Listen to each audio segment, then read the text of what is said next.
Hello all, welcome to our channel Cinema Symphony. Kolli Bobby డైరెక్షన్లో Nandamuri Balakrishna, Pragya Jaiswal, Shraddha Srinath lead రోల్స్గా చేసిన మూవీ డాకు మహారాజ్. ఈ డాకు మహారాజ్ మూవీ ఇప్పుడే చూసి రావడం జరిగింది.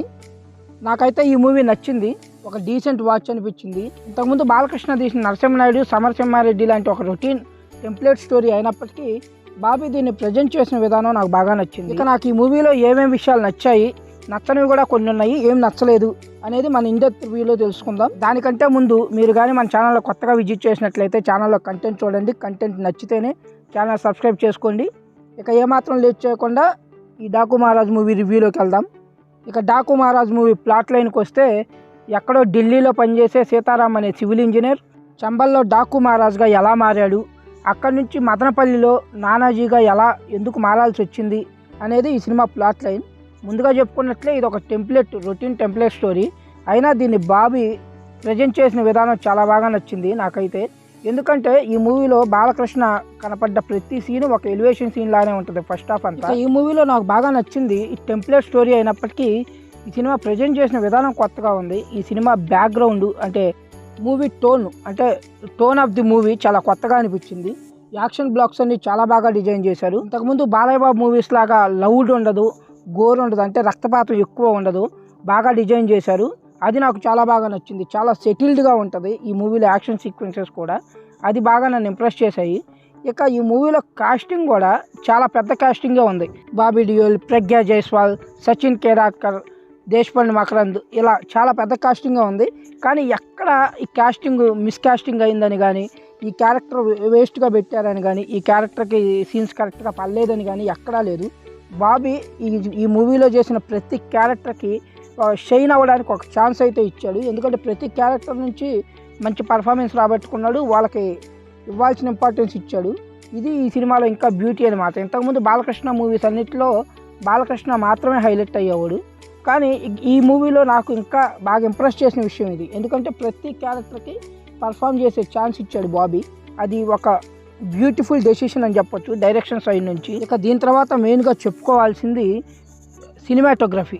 విజయ్ కార్తిక్ సినిమాటోగ్రఫీ ఎక్సలెంట్ ఉంది. ఎందుకంటే ఈ సినిమా కోసం పెట్టిన ప్రతి రూపాయి స్క్రీన్ మీద కనబడుతుంది. బాలకృష్ణ కెరియర్లోనే ఇంత స్టైలిష్ సినిమాటోగ్రఫీ కానీ చూడలేదు ఇంతకుముందు. ఇలాంటి ఒక లావిష్ విజువల్స్ బాలకృష్ణ కెరియర్లో, అసలు బాలకృష్ణ మూవీలో ఇలాంటి ఒక స్టైలిష్ లావిష్ విజువల్స్ చూస్తానని నేనైతే ఇప్పటివరకు అనుకోలేదు. విజువల్స్కి అయితే అసలు ఎంత చెప్పుకున్నా తక్కువే. విజయ్ కార్తిక్ చితక్కొట్టాడు అసలు విజువల్స్ కానీ, ఎడిటింగ్ ప్యాటర్న్ కానీ, అండ్ ఫస్ట్ హాఫ్లో వచ్చే ట్రాన్సిషన్ కట్స్ అయితే బ్యూటిఫుల్ ఉన్నాయి. విజువల్లీ ఈ సినిమా చాలా స్ట్రాంగ్ ఉంది. విజువల్ అనే కాదు, టెక్నికల్గా ఈ సినిమా సాలిడ్గా ఉంది. ఇక తమన్ బీజిఎం కానీ, మ్యూజిక్ కానీ సూపర్ ఉంది. సినిమా విజువల్స్, ఆ సాంగ్స్ చూడడానికి విజువల్గా చాలా బాగున్నాయి. ఇక బీజిఎం అయితే నెక్స్ట్ లెవెల్లో ఉంది. ఈ సినిమాకి ఆయు పట్టు బీజిఎం అని చెప్పొచ్చు. ఇది రజనీకాంత్కి అనిరుద్ధ్ లాగా బాలయ్యకి తమన్ అనేది మళ్ళీ కరెక్ట్ అని నిరూపించాడు అనమాట. తమన్ తన బీజిఎంతో ఈ సినిమాని నిలబెట్టాడు.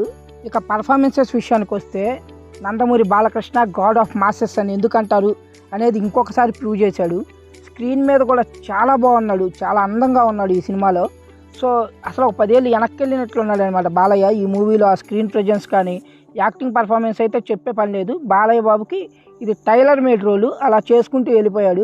ఇక ప్రగ్యా జైస్వాల్, శ్రద్ధా శ్రీనాథ్ కూడా మంచి పర్ఫార్మెన్సెస్ ఇచ్చారు. వాళ్ళ క్యారెక్టర్స్ కూడా చాలా ఇంపార్టెన్స్ ఉంది ఈ మూవీలో. దీని తర్వాత చెప్పుకోవాల్సింది బాబీ డియోల్. అదేనండి, యాక్టర్ బాబీ డియోల్. తన పర్ఫార్మెన్స్ అయితే నెక్స్ట్ లెవెల్ ఉంది. తన క్యారెక్టర్ చాలా వైలెంట్గా ఉంటుంది, అందులో పర్ఫార్మెన్స్ ఇచ్చి పడేశాడు బాబీ డియోల్. బాగా సెట్ అయ్యాడు, చాలా స్టైలిష్గా కనపడతాడు. విలనిజం మాత్రం చాలా క్రూరంగా ఉంది. బాగా సెట్ అయ్యాడు ఆ క్యారెక్టర్కి బాబీ డియోల్. ఇక దీని తర్వాత టామ్ చాక్, అదే దసరా మూవీలో విలన్ ఉన్నాడు కదా, తన పర్ఫార్మెన్స్ కూడా చాలా బాగుంది. తనకు కూడా మంచి రోల్ పడింది, బాగా పర్ఫామ్ చేశాడు. ఇలా ఆర్టిస్టులు అందరూ ఒక్కళ్ళనే కాదు, మకరంద్ దేశపాండే తన యాక్టింగ్ కూడా చాలా బాగుంది. ఇలా ఆర్టిస్టులు అందరూ పర్ఫార్మెన్స్ చాలా బాగుంది.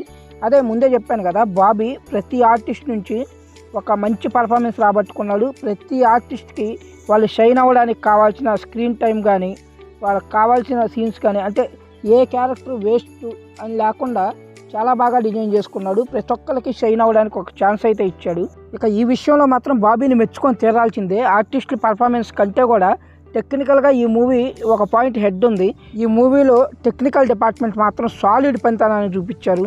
బీజిఎం కానీ, ఇందాక చెప్పాను కదా already, cinematography, Vijay Karthik cinematography ఎన్నిసార్లు చెప్పినా తక్కువే. బాలయ్య కెరియర్లోనే స్టైలిష్ విజువల్స్ ఈ మూవీలోనే ఉన్నాయి.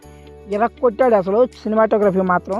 ఎడిటింగ్ కానీ, ఆ ట్రాన్సిషన్ కట్స్ కానీ అన్నీ ఈ మూవీ కోసం నాగవంశి బాగా ఖర్చు పెట్టాడు. అది ప్రతి రూపాయి స్క్రీన్ మీద కనపడుతుంది. దానికి మాత్రం విజయ్ కార్తిక్కి హ్యాట్సప్ చెప్పాల్సిందే. ఆ విజువల్స్కి, ఆ స్టైలిష్ విజువల్స్ మెయిన్గా చెప్పాలంటే. బాలయ్య బాబు కూడా చాలా స్టైలిష్గా కనపడ్డాడు ఈ మూవీలో. ఇవి నాకు ఈ మూవీలో నచ్చిన విషయాలు. ఇక నెగిటివ్ పాయింట్స్ సైడ్ వస్తే, ఈ మూవీ ఒక రొటీన్ టెంప్లెట్ స్టోరీ. సినిమా విజువల్గా బాగున్నప్పటికీ ఈ సీన్స్ అన్నీ ఇంతకుముందు చూసామే అనే ఫీల్ అయితే వస్తుంది. అది ఈ సినిమాకి మైనస్గా చెప్పాలి. అలానే సెకండ్ హాఫ్లో కొంచెం మూవీ ల్యాగ్ అయిన ఫీల్ వస్తుంది, అదొకటి. ఇక అంతకుమించి పెద్ద మైనస్ ఏం అనిపించలేదు. ఈ సినిమాకి బిగ్గెస్ట్ డ్రాబ్యాక్ అదే. సినిమాలో చాలా రొటీన్ స్టోరీ, టెంప్లెట్ స్టోరీ అనమాట ఇది. అది మనకి ఇంతకుముందు చాలా సినిమాల్లో చూసాం కదా అనే ఫీల్ వస్తుంది. ఇక ఫైనల్గా ఒక్క మాటలో చెప్పాలంటే, బాలయ్య బాబు సంక్రాంతికి మాస్ బొమ్మతో వస్తే మూవీ హిట్ అనే దాన్ని, ఆ సెంటిమెంట్ని ఈ మూవీ కూడా నిజం చేస్తుంది. ఇది డాకు మహారాజ్ మూవీకి సంబంధించిన నా ఒపీనియన్. మీకు కానీ వీడియో నచ్చినట్లయితే వీడియో లైక్ చేయండి, మీ ఫ్రెండ్స్కి షేర్ చేయండి. మీరు కానీ ఈ మూవీ చూసింటే మీకు ఎలా అనిపించింది కామెంట్ బాక్స్లో కామెంట్ చేయండి. ఇది ఇక్కడికి, మళ్ళీ రేపు ఇంకో వీడియోతో కలుద్దాం. అంతవరకు సెలవు, bye bye, take care guys. Hi, ఈ వీడియో కానీ మీకు నచ్చినట్లయితే వీడియో లైక్ చేయండి, మీ ఫ్రెండ్స్కి షేర్ చేయండి. ఈ వీడియో మీకు ఎలా అనిపించింది కామెంట్ బాక్స్లో కామెంట్ చేయండి. ఛానల్లో కంటెంట్ చూడండి. ఆ కంటెంట్ కానీ మీకు నచ్చినట్లయితే ఛానల్ సబ్స్క్రైబ్ చేసుకోండి ప్లీజ్.